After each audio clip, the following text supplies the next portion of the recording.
Mi hijo me llamó. Prepara tus cosas. Vendí tu casa y el terreno. Mañana te llevo al asilo. Yo estaba en la notaría cuando contesté con la serenidad de quien ya lo había previsto. Entiendo que tengas prisa, hijo. Pero olvidaste algo fundamental. Del otro lado, su voz explotó. ¿De qué hablas, viejo inútil? Sonreí mientras estampaba el sello en el documento que aseguraba todo lo que construí en mi vida. En ese instante, con el teléfono en una mano y el sello en la otra, sentí una mezcla amarga de tristeza y alivio. Mi propia sangre, aquel niño al que un día subí sobre mis hombros para que viera el mundo, ahora me escupía veneno. El escribano de la notaría me miraba con una mezcla de asombro y lástima, pero yo no quería lástima. Lo único que quería era justicia. Ese papel que acababa de firmar era mi escudo contra la codicia del mismo al que enseñé a caminar. Me llamo Ramón Esquivel Torres, tengo 78 años y nací en un pueblito cerca de Taxco, en Guerrero. Toda mi vida trabajé como inspector de tierras para el gobierno estatal. Conozco cada cerro y cada arroyo de esta región. Hoy sigo viviendo en el rancho que compré hace más de 40 años, donde cada árbol del patio lo planté yo mismo y donde crié a mi único hijo después de que su madre, que en paz descanse, partió hace 12 años. Soy viudo con las rodillas traicionándome por la edad, pero con la mente más despierta que muchos jóvenes. Llegar hasta aquí no fue fácil. Recorrí ranchos a caballo bajo lluvia y sol revisando linderos, levantando actas. Dormí en galpones, comí tortillas frías en el camino, pasé noches enteras clasificando papeles. Peso a peso reuní lo suficiente para comprar este pedazo de tierra. Con lo que ganaba pagué la universidad de mi hijo vendiendo los duraznos y naranjas de mi huerto los fines de semana. Remodelé la casa 3 veces con el sudor de mis manos y al jubilarme pensé que al fin podría disfrutarlo. Pero la ambición tiene hambre y a veces crece bajo el mismo techo que uno. Antes de seguir, quiero agradecer al canal Voces de los Mayores por dejarme compartir mi historia. Y a quienes me escuchan, les pido que se suscriban, den un me gusta, comenten desde donde nos ven y compartan este video con alguien que necesite oírlo. Cada día hay una historia nueva aquí, de gente como yo, que ha aprendido con los golpes de la vida. Lo que ocurrió después de aquella llamada me enseñó que la verdadera herencia que nadie puede arrebatarnos es la sabiduría que dejan los años. Y esa es la historia que hoy les quiero contar. Nací en una casita de adobe a la orilla del río San Juan en 1947. Mi padre era campesino y mi madre una costurera de manos prodigiosas, de esas que cosen sin patrón y que hacen milagros con tela barata. Éramos 6 hermanos, yo el menor. Desde niño entendí el valor de los papeles. Veía a mi padre guardar cada recibo, cada contrato en una caja de galletas que siempre reposaba sobre el armario. El papel vale oro, chamaco, decía. Guárdalo bien que un día te puede salvar. Y vaya que tenía razón. Estudié todo lo que pude. En esos tiempos, un muchacho del campo que llegaba a la secundaria ya era casi un licenciado. Pero yo tenía facilidad con los números y una memoria que decían no se le escapaba nada. Recordaba cada dato con precisión, nombres, fechas, lugares, números de folio. A los 18 años me presenté al examen para inspector de tierras del estado y obtuve el 2º lugar. Fue un orgullo para mí y para toda mi familia. Desde entonces mi vida transcurrió en el camino. Me levantaba antes de que cantara. El gallo preparaba mi portafolio de cuero, un regalo de mi padrino de confirmación, y salía con rumbo fijo. Llenaba el termo con café negro y me montaba en relámpago mi caballo alazán que me acompañó durante 15 años. Más tarde llegó la motocicleta y ya por los 80 pude comprar mi primer bocho. En toda la región me conocían. Ahí viene don Ramón a medir terrenos, decían. Y yo llegaba con mi regla, la cinta métrica, y la ley bien aprendida, listo para hacer mi trabajo.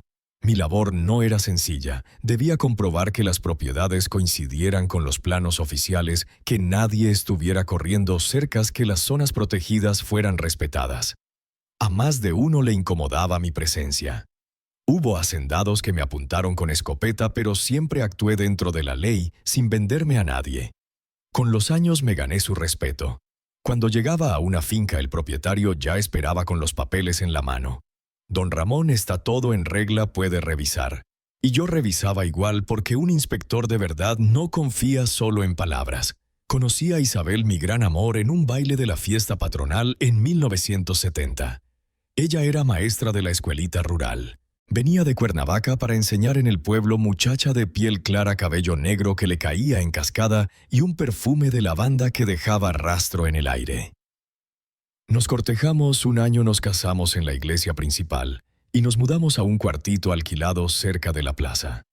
Trabajamos duro ahorrando hasta el último centavo, hasta que en 1982 pude comprar mi pedazo de tierra, 5 hectáreas con un manantial, unos viejos naranjos y una casa modesta que necesitaba arreglo.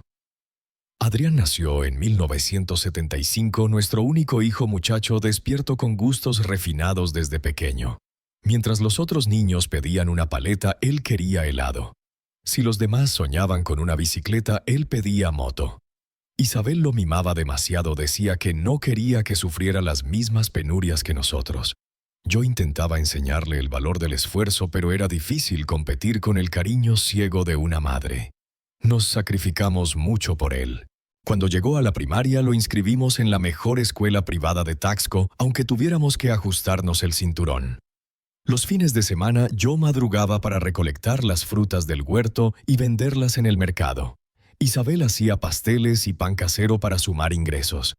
En vacaciones, mientras otros descansaban, yo aceptaba trabajos extra de medición de terrenos para los grandes hacendados, todo para que Adrián tuviera lo mejor.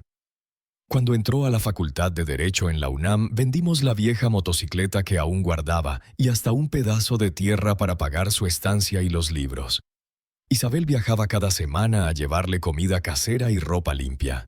Volvía tarde en el último autobús mientras yo hacía horas extras y aceptaba cualquier trabajo que apareciera. Ahorrábamos hasta en el azúcar del café para enviarle dinero. Fue en esa época cuando inicié mi vivero de plantas. Al principio aquello era solo una distracción, una forma de mantener la mente ocupada después de largas jornadas de trabajo, pero pronto descubrí que tenía buen pulso para las plantas. Empecé con especies comunes, helechos, cintas y espadas de San Jorge. Con el tiempo me fui apasionando por las plantas nativas de la Sierra de Guerrero. Aprendí a hacer esquejes injertos, a cuidar cada brote como si fuera un hijo. El vivero fue creciendo hasta que para los años 90 ya vendía ejemplares al ayuntamiento y a varias haciendas de la región que necesitaban reforestar sus tierras. El rancho también prosperó. Poco a poco fuimos remodelando la casa, levantamos un granero, perforamos un pozo. Todo hecho con esfuerzo, planeación y nuestras propias manos. Cada ladrillo tenía una historia, cada árbol era testigo de nuestros años de lucha. Para cuando me jubilé en 2007, la propiedad era un lugar hermoso, productivo y con gran valor. Adrián se graduó, empezó a ejercer como abogado en la Ciudad de México. Allí conoció a Marcia, una muchacha de Guadalajara, también abogada. Se casaron en 2005 en una celebración que nos costó 3 años de ahorros. Querían lo mejor de lo mejor, banquete de un restaurante famoso, música en vivo, decoración de revista. Isabel decía que era su sueño ver a su hijo casarse así, y yo acepté aunque me parecía un derroche. En 2013 Isabel nos dejó. Un cáncer fulminante se la llevó antes de que pudiéramos reaccionar. Un mes estaba bien, al siguiente ya estaba internada y en 3 meses partió. Fue como si me arrancaran un pedazo del alma. Tras 43 años compartiendo sueños, me vi solo en aquel rancho lleno de recuerdos. Las plantas del vivero se convirtieron en mi refugio. Mientras las regaba, le hablaba a Isabel. Le contaba las novedades, le pedía consejos. Podrá parecer locura de viejo, pero era lo único que me mantenía en pie. Adrián y Marcia venían a visitarme de vez en cuando, siempre con prisas. Él había abierto su propio despacho y se estaba labrando un nombre en la capital. Con el tiempo empecé a notar cambios en su forma de ser, en cómo hablaba, en cómo se vestía, en cómo miraba las cosas sencillas del rancho. Durante las visitas se quejaba del calor, del polvo, de la falta de buena conexión a Internet. Marcia renegaba del coche y decía que era alérgica a todo lo que huela a campo. Fue hace un par de años cuando comencé a registrar ciertas preguntas extrañas. Papá, ¿dónde guardas las escrituras del rancho? Papá, ¿No has pensado en vender esto e irte a la ciudad? Papá, ¿no te sientes muy solo aquí perdido en medio de la nada? Al principio no les di importancia, hasta que un día Adrián apareció con un amigo agente inmobiliario sin avisar para almorzar. El hombre se paseó por la propiedad tomando fotos haciendo anotaciones. Fue entonces cuando empecé a sospechar. Después de aquella visita todo comenzó a encajar. Noté que Adrián había cambiado incluso la manera de llamarme por teléfono. En lugar de las llamadas rápidas de siempre, empezó a comunicarse cada semana preguntando por mi salud, por mis medicamentos, por si no me sentía solo. Al principio pensé que por fin había comprendido que su padre envejecía. Pero pronto me di cuenta de que había un motivo oculto tras ese interés repentino. Un jueves de marzo. Adrián llegó al rancho sin avisar.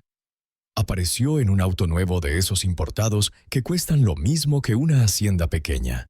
Venía solo sin Marcia, lo cual era inusual. Hasta trajo una caja con mis dulces favoritos de la ciudad. Se sentó conmigo en el porche. Tomó café despacio sin mirar el reloj, algo que nunca hacía. Me habló de su despacho, de los casos de sus viajes. Y finalmente lanzó el anzuelo, papá. ¿Ya pensaste que este rancho te exige demasiado? Todo este mantenimiento, las plantas, los animales.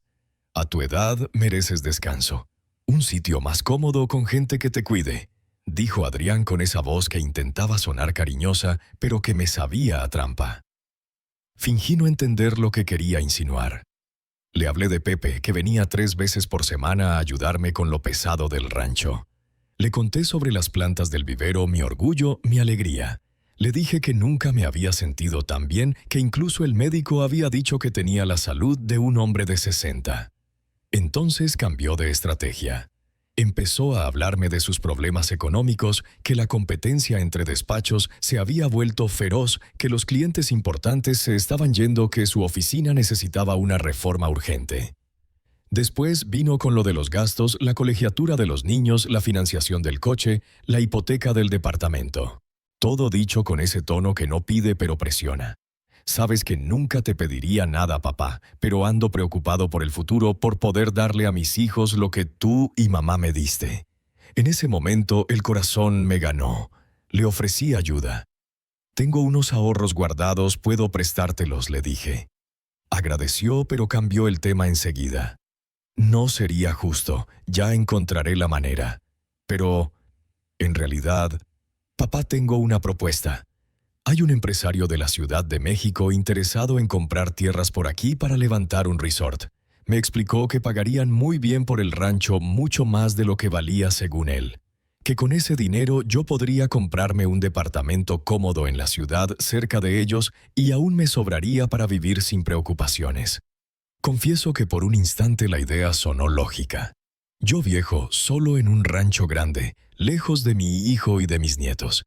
El dinero era tentador, estar cerca de la familia aún más. Pero algo no cuadraba. Pregunté la cifra. Cuando me la dijo, sentí que me ardía el estómago. Era menos de la mitad del verdadero valor del rancho, considerando su ubicación privilegiada, el manantial propio, y que toda la documentación estaba impecable. Ese precio está muy por debajo del mercado, hijo. Si ese empresario realmente quiere construir un resort aquí, pagaría al menos el doble. Vi entonces una sombra cruzar su rostro, un nerviosismo que intentó ocultar llevándose el café a los labios. Cambió de tema rápido diciendo que buscaría otras opciones, que solo quería lo mejor para mí. Pero yo ya había visto suficiente. Al día siguiente llamé a Toñito, hijo de mi compadre Juvenal, que trabaja en la notaría de la ciudad. Le pedí que revisara si había algo nuevo registrado a mi nombre. Me devolvió la llamada un par de horas después, preocupado don Ramón. Hay un poder aquí otorgando plenas facultades a su hijo para negociar el rancho. Está con su firma reconocida en una notaría de la Ciudad de México. Sentí como si me dieran un puñetazo en el estómago. Un poder con mi firma. Yo jamás había firmado algo así. Toñito me mandó una copia por correo electrónico y le pedí a Pepe que me la imprimiera en la tienda de la esquina. Cuando tuve el documento en las manos, vi la firma. Parecía la mía, pero tenía detalles distintos. Alguien la había falsificado, y ese alguien solo podía ser mi propio hijo. Don Ramón, hay algo, man, añadió Toñito por teléfono. Hay un contrato de compraventa en proceso. La empresa compradora ya depositó un adelanto del 30% en una cuenta conjunta. El resto se pagará en la firma final programada para la semana próxima. En ese instante las piernas me flaquearon. Tuve que sentarme. Mi único hijo, había falsificado mi firma y estaba vendiendo el rancho a mis espaldas. El lugar donde su madre vivió, donde él creció, donde cada rincón guarda recuerdos de nuestra vida juntos. Y lo hacía por un precio irrisorio, lo que me hizo sospechar que detrás había algo turbio. Ese mismo día recibí la llamada de María del Carmen, una vieja colega de la oficina ya jubilada que había montado su propio despacho de contabilidad. Me habló agitada: Ramón, perdona que me meta, pero creo que debes saber esto. Tu hijo vino con su esposa preguntando cómo transferir grandes sumas al extranjero sin que Hacienda lo detectara. Dijo que era una herencia que tú les habías dejado. Me quedé helado. Yo seguía muy vivo y aquello me dejó claro lo que planeaban. No solo querían vender el rancho, sino largarse con el dinero y probablemente abandonarme en algún asilo barato como el que Adrián había mencionado, con personas para cuidarte. Esa noche no pegué un ojo pensando qué hacer. Una parte de mí quería encararlo de inmediato, preguntarle cómo podía tener el descaro de traicionar así a su propio padre. Otra parte buscaba respuestas en mí mismo, intentando entender dónde había fallado al criarlo. ¿Qué hice para merecer esto? Pero la parte más fría de mi mente me decía que no podía actuar con el corazón, que debía ser astuto. A la mañana siguiente llamé al doctor Antenor, un abogado retirado que había sido mi vecino durante años antes de mudarse a la ciudad. Le conté todo, le mostré los documentos. Escuchó sin interrumpirme y al final dijo: Ramón, esto es un delito grave, falsificación de documentos, fraude, tentativa de despojo. Tu hijo puede terminar en la cárcel por esto. Yo no quería ver a mi hijo entre rejas pese a todo, pero tampoco podía permitir que me despojara así. El doctor Antenor me dio instrucciones. Haremos lo siguiente. Primero vamos a registrar una medida cautelar en la notaría para bloquear cualquier transacción sobre el rancho. Luego denunciaremos la falsificación del poder. Por último, notificaremos a la empresa compradora del fraude. Seguimos el plan al pie de la letra. El lunes a primera hora ya estaba en la notaría firmando todo lo necesario. El notario, que me conocía de toda la vida, no podía creer lo que oía. Movió cielo y tierra para que los trámites se resolvieran con prioridad. Mientras terminábamos, sonó mi celular. Era Adrián. Papá, ¿todo bien? Te llamé ayer y no contestaste. Intenté mantener la voz firme como si nada pasara. Estaba en el vivero cuidando las plantas. Seguro se quedó sin batería el teléfono. Estoy en la ciudad resolviendo unos asuntos. Pareció aliviado. Ah, qué bueno. Mira, estoy pensando en ir mañana con Marcia y los niños. Tengo una buena noticia que contarte. ¿Qué buena noticia, hijo?, pregunté fingiendo ingenuidad. Mañana te lo cuento con calma. Solo prepara tus cosas. Voy a necesitar que vengas a la ciudad conmigo. Encontré un lugar perfecto para que te quedes. Ahí ya no pude seguir fingiendo. Adrián, vendiste mi rancho a mis espaldas. Silencio. Luego una risa nerviosa. ¿Qué dices, papá? Claro que no. ¿De dónde sacaste eso? Estoy en la notaría ahora mismo, Adrián. Vi el poder falso. Vi el contrato de compraventa. Lo sé todo. Otro silencio más largo. Cuando volvió a hablar, su voz ya no era la misma. Se volvió fría, calculadora. Mira, papá, hice esto por tu bien. Ya no puedes vivir solo. Va a ser mejor para todos.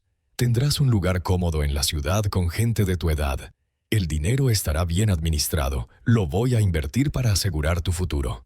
Y la falsificación de mi firma. ¿Eso también fue por mi bien? Fue necesario. Nunca ibas a estar de acuerdo con la venta. Eres demasiado terco, pero a tu edad ya no tienes condiciones para decidir lo que es mejor, me dijo Adrián, con esa frialdad que corta más que cualquier cuchillo. Sus palabras me atravesaron el alma. Mi propio hijo creía que yo era incapaz, que ya no tenía derecho a decidir sobre mi vida y mi propiedad. Adrián, acabo de bloquear la venta en la notaría. Denuncié la falsificación del poder. Ya notificamos a la empresa compradora del fraude. Fue entonces cuando perdió el control. Me llamó por teléfono al día siguiente. Prepara tus cosas. Vendí tu casa y tu rancho. Mañana te llevo al asilo. Yo estaba en la notaría y respondí con calma. Entiendo tu prisa, hijo, pero olvidaste algo importante. ¿De qué hablas, viejo tonto?, gritó. Me reí mientras estampaba el sello en el documento que acababa de proteger todo lo que había construido en mi vida. Su tono era tan agresivo que el notario sentado al otro lado de la sala levantó la cabeza alarmado. Adrián siguió vociferando, amenazándome diciendo que me arrepentiría, que estaba tirando por la borda mi última oportunidad de tener un final de vida digno, que acabaría muriendo solo en ese rincón perdido. Yo solo escuchaba con el corazón hecho pedazos, pero con la certeza de estar haciendo lo correcto. Cuando colgó, mis manos temblaban no de miedo, sino de tristeza. ¿Cómo podía un hijo al que tanto amé, por el que me partí el lomo toda mi vida, tratarme así?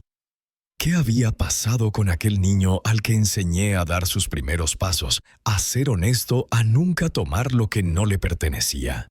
Esa noche volví al rancho con una mezcla amarga de alivio y dolor. Alivio por haber detenido la venta fraudulenta, dolor por la traición más profunda que había sufrido. Me senté en el porche mirando el huerto que planté con mis propias manos, el vivero que levanté ladrillo a ladrillo, y tomé una decisión. Aquello no podía quedarse así. No bastaba con frenar el fraude. Tenía que asegurarme de que mi patrimonio, fruto de toda una vida de trabajo honesto, jamás pudiera ser saqueado. Lo que no imaginaba era que lo peor estaba aún por llegar. La respuesta de Adrián a mi resistencia fue más brutal de lo que creía posible. Al día siguiente se presentó en el rancho con 2 hombres desconocidos. Uno se presentó como médico psiquiatra, el otro como trabajador social. Adrián llevaba una carpeta llena de papeles bajo el brazo. «Papá, estos señores vienen a evaluar tu capacidad mental. Estoy solicitando una declaración de incapacidad. Claramente ya no puedes administrar tus bienes». Me quedé helado unos segundos. Incapacitarme legalmente era su golpe final, declararme incompetente para quedarse con todo. La audacia era tan grande que casi me dio risa, pero me contuve. «Por supuesto, doctor. Estoy a su disposición para cualquier evaluación. Pero antes me gustaría que vea algo». Fui a mi habitación y regresé con una carpeta. Dentro estaba mías bajo la manga un informe médico completo realizado 2 semanas antes en el Hospital Universitario de Cuernavaca, con evaluaciones de neurología, geriatría y psiquiatría certificando mi plena capacidad mental y autonomía. Aquel informe había sido idea del doctor Antenor, que ya había previsto que algo así podía suceder. «Este documento está registrado en la notaría desde la semana pasada», añadí. «Y aquí también tengo una declaración del delegado regional confirmando la denuncia por falsificación que interpuse contra mi hijo». El médico que Adrián había traído revisó cada hoja con detenimiento. Su rostro cambió por completo. Levantó la vista y se volvió hacia Adrián. «Doctor, Adrián no mencionó que su padre ya había pasado por una evaluación reciente. Este informe es exhaustivo y está firmado por especialistas de prestigio», dijo el médico observando los documentos. El rostro de Adrián se encendió de furia. Empezó a gritar que yo lo había planeado todo, que había engañado a los médicos, que estaba senil y paranoico. Incluso intentó arrebatarle los papeles de las manos al doctor. Fue entonces cuando apareció mi segunda carta ganadora. Pepe, mi mano derecha en el rancho desde hacía años, entró acompañado de doña Cida, mi vecina. Detrás de ellos venía el sargento Meneses de la Policía Federal, hijo de doña Cida, que justo ese fin de semana había ido a visitarla. Don Ramón, escuchamos los gritos desde afuera. «¿Todo bien?», preguntó Pepe, lanzando una mirada desconfiada a los hombres que Adrián había traído. El sargento Meneses, con su uniforme, aunque estaba de descanso, dio un paso al frente. «¿Algún problema aquí?» Recibí una denuncia de posible coacción contra una persona mayor. La denuncia la había puesto doña Cida, a quien yo había advertido el día anterior para que su hijo estuviera pendiente de cualquier movimiento extraño en el rancho. Adrián intentó justificarse diciendo que solo era una visita, que estaba preocupado por mi salud, pero el daño ya estaba hecho. El médico y el trabajador social comprendieron que habían sido utilizados en un intento de estafa. Se disculparon y salieron apresurados con la vergüenza pintada en la cara. Cuando quedamos solos, Adrián se dejó caer en una silla derrotado. ¿Por qué me haces esto, papá? ¿Por qué no me facilitas las cosas? ¿Facilitar qué, Adrián? ¿Que me robes? ¿Que me declares incapaz? ¿Que te entregue lo que construí con el sudor de mi frente para que lo malgastes en coches y viajes? Siempre has sido así, obsesionado con lo material. Este rancho, estas plantas, valen más para ti que tu propio hijo. No se trata del valor material, hijo. Se trata de principios, respeto, honestidad, dignidad. Cosas que intenté enseñarte toda la vida. Se levantó hecho una furia. Te vas a arrepentir. Esto no se va a quedar así, dijo, y salió dando un portazo tan violento que un cuadro cayó de la pared. Era una fotografía antigua de los tres, Isabel, Adrián de niño y yo. Él tendría unos 10 años. El vidrio se hizo añicos en el suelo como un presagio de lo que pasaría con nuestra familia. En los días siguientes, Adrián intentó todo. Contrató a otro abogado para impugnar el bloqueo de la venta. Regó por la ciudad el rumor de que yo padecía Alzheimer, que había días que ni siquiera recordaba mi nombre. Incluso trató de sobornar a Toñito de la notaría para liberar la operación. Nada funcionó. Mientras tanto, yo no me quedé de brazos cruzados. Con el apoyo del doctor Antenor registré en la notaría una declaración detallada de todos los intentos de fraude. Transferí parte de mis ahorros a una cuenta en otro banco al que Adrián no tenía acceso. Instalé cámaras de seguridad en el rancho con ayuda del hijo de doña Sida y tomé la decisión más dura de mi vida. Presenté una denuncia formal contra mi propio hijo por intento de estafa y falsificación de documentos. La noticia corrió como pólvora por el pequeño Taxco. Cuando iba a la ciudad, la gente me miraba con una mezcla de pena y respeto. Muchos se acercaban a contarme historias similares, hijos que habían tratado de quitarles sus casas a padres ancianos, herencias peleadas antes, incluso de que el difunto descansara familias destruidas por la codicia. Entonces entendí que mi historia, por dolorosa que fuera, no era única. La gota que colmó el vaso llegó 2 semanas después. Recibí una llamada de Denise, la secretaria de Adrián, una joven que siempre me había tratado con amabilidad en las pocas ocasiones en que visité su despacho. Don Ramón, discúlpeme por meterme en esto, pero creo que necesita saberlo. El licenciado Adrián está metido en problemas graves. Tomó dinero de clientes para inversiones que nunca realizó. Usó el adelanto de la venta de su rancho para tapar parte del hueco, pero todavía debe mucho. Hay gente amenazando con denunciarlo. Y otros que han lanzado amenazas más serias. Está desesperado. Aquello explicaba muchas cosas: su urgencia por vender el rancho, su furia cuando lo impedí, sus intentos cada vez más agresivos. No era solo avaricia, era desesperación. Mi hijo se estaba ahogando en deudas, seguramente producto de años de vivir por encima de sus posibilidades, exhibiendo lujos que no podía costear. Por más daño que me hubiera causado, sentí el corazón apretarse. No podía abandonarlo a su suerte. Pero tampoco podía sacrificar todo lo que construí con una vida de esfuerzo para cubrir los errores y engaños de mi propio hijo. Llamé al despacho, pedí hablar con él. Denise me dijo que no estaba, que había viajado a Monterrey para tratar de arreglar unos asuntos. Dejé un recado urgente para que me llamara. Aquella tarde alguien llamó a mi puerta. Era Marcia, mi nuera, acompañada de mis 2 nietos, Pedro de 14 años y Clara de 11. Me sorprendió verla. Era raro que viniera al rancho, más aún con los niños. Tenía el rostro demacrado con profundas ojeras. «Don Ramón, necesito hablar con usted. Los niños pueden quedarse en el huerto mientras conversamos». Apenas los pequeños se alejaron, Marcia se desplomó en el sofá y rompió a llorar. «Estoy desesperada. Adrián desapareció hace 3 días. Se llevó todos nuestros ahorros, las tarjetas, hasta las joyas que heredé de mi abuela. Dejó una carta diciendo que iba a resolver todo y que pronto volvería, pero no contesta el teléfono. Me confesó que recién había descubierto el verdadero estado de sus finanzas, deudas de juego, préstamos a nombre del despacho, dinero de clientes desviado y, por supuesto, el intento de vender mi rancho sin mi consentimiento. Le juro que no sabía nada, don Ramón. Adrián siempre manejó las cuentas. Decía que yo no debía preocuparme, y le creí. Por más que dudara de cuánto realmente ignoraba, no pude evitar sentir compasión, sobre todo por mis nietos, que no tenían culpa alguna. ¿Qué van a hacer ahora, Marcia? No lo sé. La casa está hipotecada. El banco ya notificó que la embargará. Ayer nos quitaron el coche. Temo que vengan por los muebles, por las cosas de los niños. Y hay gente peligrosa buscándolo. Personas que prestan dinero fuera del sistema, si me entiende. No necesitaba más explicaciones. Prestamistas. La situación era aún peor de lo que imaginaba.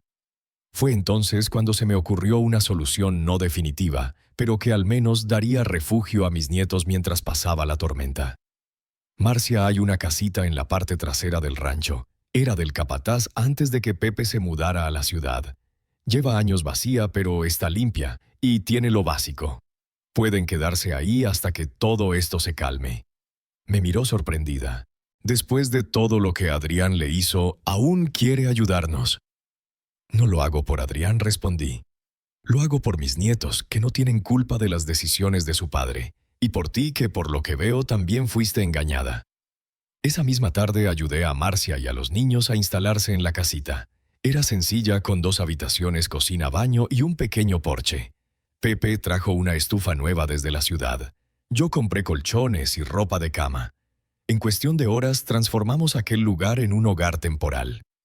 Pedro y Clara estaban asustados por el cambio repentino, pero también fascinados con el rancho. Y mientras los veía correr entre los naranjos, sentí por primera vez en mucho tiempo que tal vez aún quedaba algo por lo que valía la pena luchar. Era raro que antes me visitaran y nunca se quedaban más que unas horas.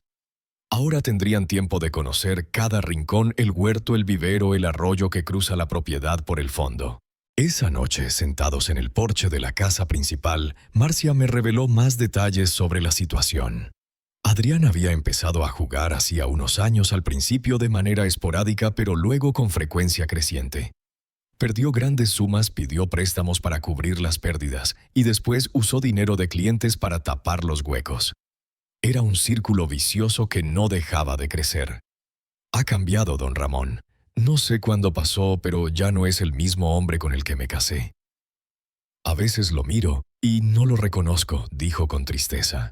No pude evitar pensar en Isabel y cómo se habría sentido destrozada al ver en lo que se había convertido nuestro hijo. Pasaron 2 semanas sin noticias de Adrián. Marcia presentó una denuncia por desaparición, pero la policía no tenía pistas. Los acreedores comenzaron a aparecer primero en el despacho, luego en su casa en la ciudad.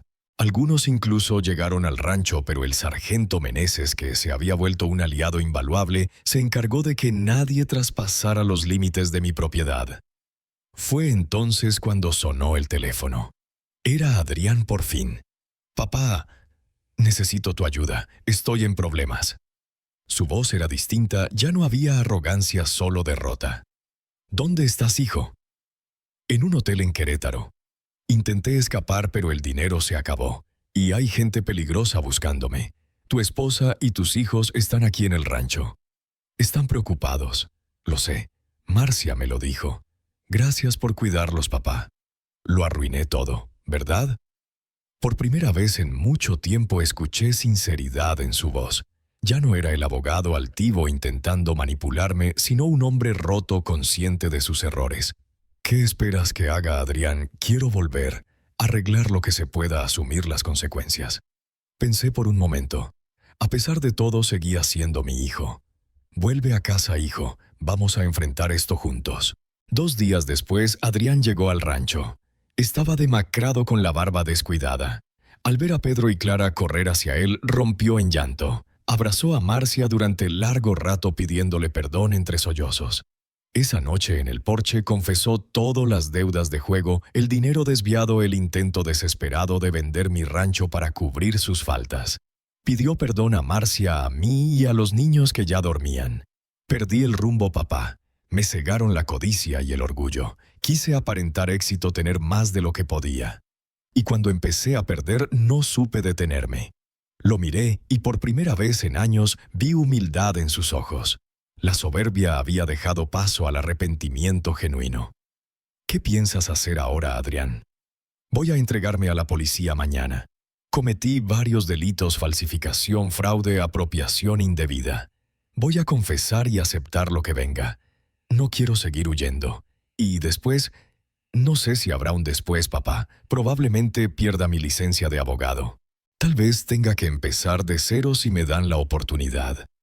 Esa noche tomé una decisión. No podía pagar por lo que mi hijo había hecho ni debía. Tenía que enfrentar las consecuencias de sus actos, pero podía ofrecerle una posibilidad de empezar de nuevo cuando todo terminara. Adrián, mañana vamos juntos a la delegación. Te vas a entregar como dijiste. Yo estaré a tu lado no como abogado, sino como padre. Ayudaré a Marcia y a los niños mientras estés ausente. Y cuando salgas tendrás un lugar donde recomenzar. ¿Qué lugar, papá, aquí en el rancho?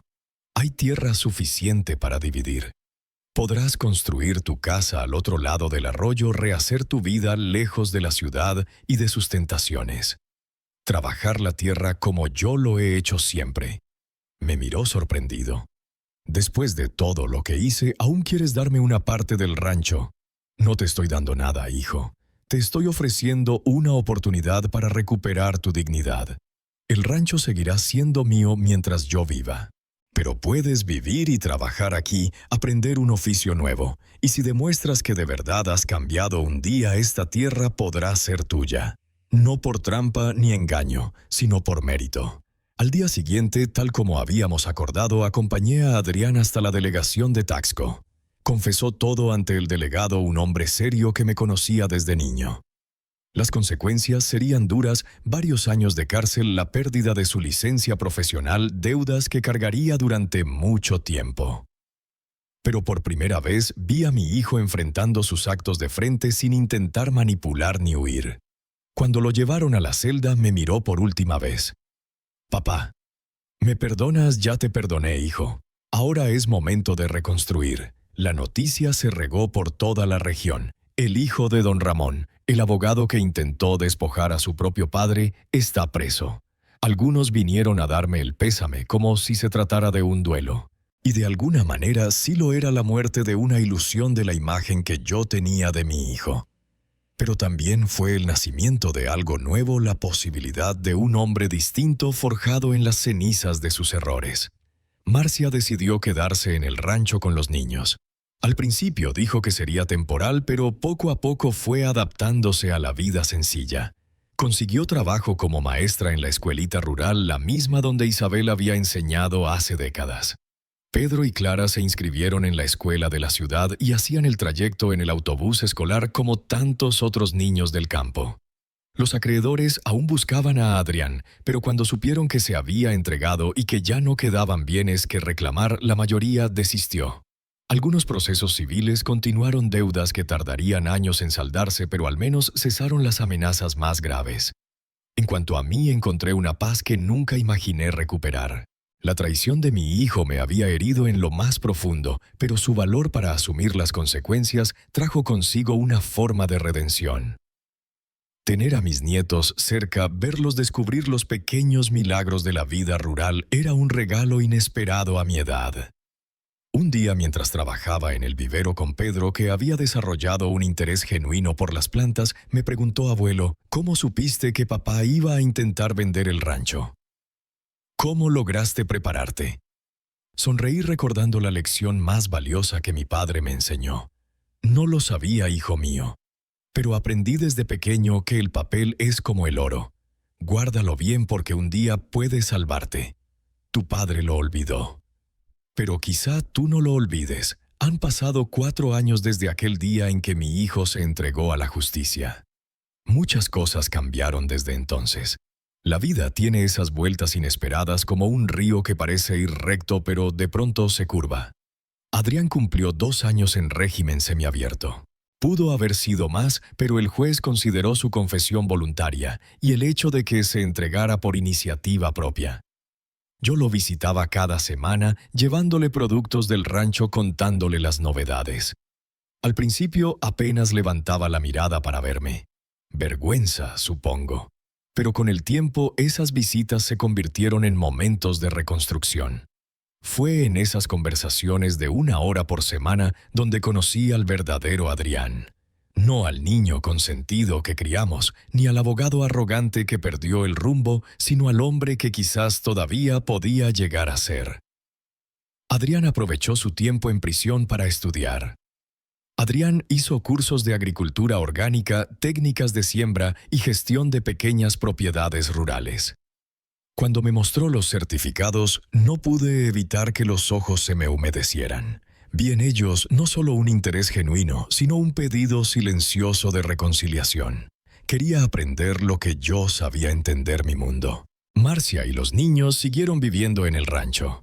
La casita trasera, que antes era solo un refugio temporal, se transformó en un verdadero hogar. Marcia se adaptó a la vida de maestra rural y descubrí que tenía vocación igual que Isabel la tuvo en su tiempo. Pedro, mi nieto mayor, se convirtió en mi mano derecha en el vivero. Tiene buena mano para las plantas, conoce cada especie por su nombre científico. Clara, en cambio, se inclinó por el arte. Pasa horas dibujando las flores, los árboles y los pájaros que llegan al rancho. Un talento que ni siquiera sabía que existía en nuestra familia. Adrián salió de prisión hace 2 años. Como lo habíamos acordado, construyó una pequeña casa al otro lado del arroyo. Nada ostentoso, solo una vivienda sencilla, bonita y funcional. Él mismo levantó las paredes y colocó las tejas. Un trabajo manual que antes habría despreciado, pero que ahora realizaba con orgullo. Marcia y los niños se mudaron allí tan pronto estuvo lista. Comenzaba una nueva etapa. Como era de esperarse, perdió su licencia de abogado. El colegio de abogados le revocó el registro por conducta antiética. Fue un golpe duro pero necesario. Un hombre debe enfrentar las consecuencias de sus actos para cambiar de verdad. En lugar de la abogacía, Adrián empezó a trabajar conmigo en el vivero aprendiendo el oficio que durante tantos años despreció. Al principio me resultaba extraño ver esas manos que antes solo conocían la pluma y el teclado endurecerse con la tierra. Pero poco a poco comenzó a disfrutarlo. Hace 1 año decidimos expandir el vivero. Ya no es solo el pasatiempo de un viejo, ahora es un negocio familiar. Ampliamos la variedad de plantas y empezamos a abastecer proyectos de reforestación en la región. Adrián aportó ideas nuevas. Creó un sitio web, organizó la parte administrativa. Yo pongo la experiencia, el conocimiento de las plantas, de los ciclos de la naturaleza. Es una sociedad que jamás pensé que tendríamos. Las deudas del pasado aún existen y cada mes destinamos una parte de lo que ganamos a saldarlas. Tomará años, pero Adrián insiste en pagar hasta el último centavo. Dice que es parte de su redención de reconstruir su dignidad. Lo más hermoso ha sido ver cómo la vida en el rancho transformó a mis nietos. Pedro y Clara crecieron libres en contacto con la naturaleza, aprendiendo valores que la ciudad difícilmente enseña. Pedro ya decidió que quiere estudiar agronomía para continuar con el trabajo que iniciamos. Clara sueña con ser bióloga o artista, y dice que quiere pintar la vida que habita en las plantas. Escuchar eso me llena de orgullo y esperanza. En cuanto a mí, siento una paz que nunca creí posible después de aquella traición.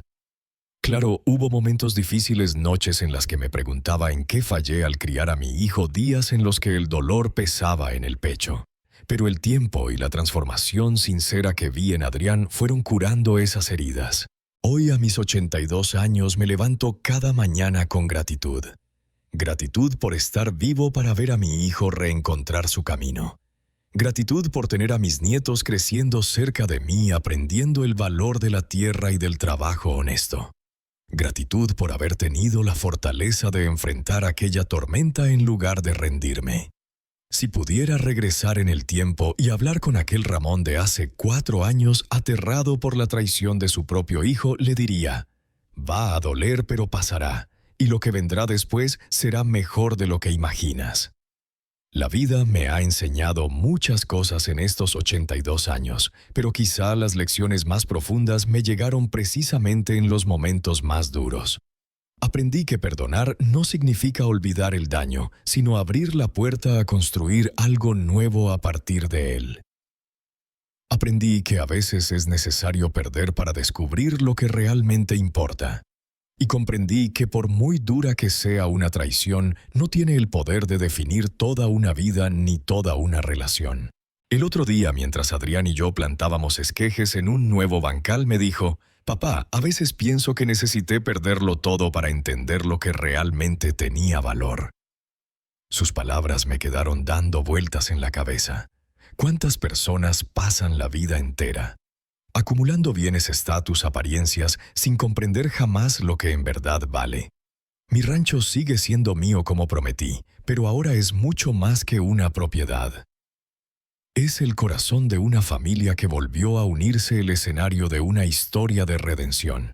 Cuando yo falte, sé que quedará en buenas manos. No por un documento firmado en la notaría, sino porque he sembrado algo mucho más duradero que cualquier escritura, valores, ejemplos, enseñanzas que florecen aquí cada día. Cuando me preguntan si valió la pena todo el sufrimiento, respondo sin titubeos: valió. No por un final feliz que no siempre existe en historias como la mía, sino por el camino recorrido, por las lecciones aprendidas, por la oportunidad de comprobar que incluso en las sombras más densas siempre hay posibilidad de luz. Y si puedo dejar un consejo a quien esté atravesando algo parecido, sería este: no dejes que el rencor guíe tus actos. Usa la sabiduría que te han dado los años para proteger lo que amas, sí, pero deja siempre abierta una puerta para la reconciliación verdadera.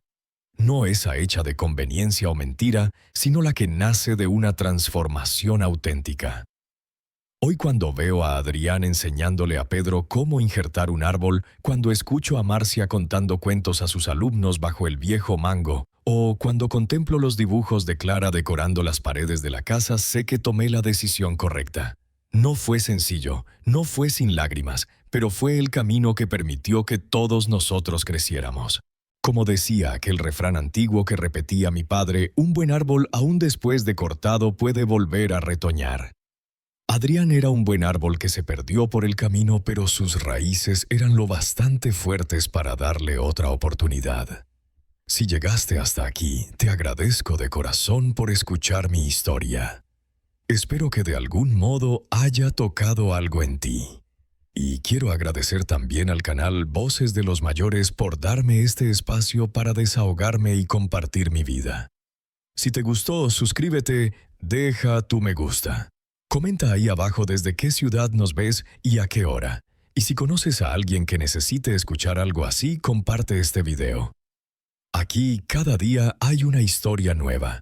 Y quién sabe, quizá la próxima sea más parecida a la tuya de lo que imaginas. Un fuerte abrazo de este viejo que aprendió que incluso en las noches más oscuras siempre hay un amanecer esperándonos.